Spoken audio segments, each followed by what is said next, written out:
Doctor Mohammad ইউনূসের নেতৃত্বাধীন অন্তর্বর্তী সরকার এবং দেশের সংস্কার ও শান্তিপূর্ণ রূপান্তর প্রচেষ্টার প্রতি জাপানের পূর্ণ সমর্থন পুনর্ব্যক্ত করেছেন দেশটির প্রধানমন্ত্রী ইশিবা। স্থানীয় সময় শুক্রবার সকালে টোকিওতে আনুষ্ঠানিক দ্বিপাক্ষিক বৈঠকে প্রধানমন্ত্রী ইশিবা এ সমর্থনের আশ্বাস দেন।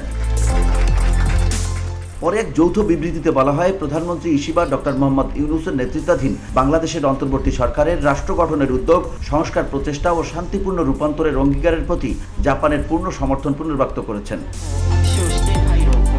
বৈঠকে বাংলাদেশের টেকসই উন্নয়ন ও অর্থনৈতিক অগ্রগতিতে জাপানের অব্যাহত সহযোগিতার জন্য কৃতজ্ঞতা প্রকাশ করেন অধ্যাপক ইউনূস। বিশেষ করে বে of Bengal industrial growth belt উদ্যোগের আওতায় মহেশখালী মাতারবাড়ি সমন্বিত অবকাঠামো প্রকল্প সহ বিভিন্ন প্রকল্পে জাপানের সহযোগিতার কথা উল্লেখ করেন তিনি।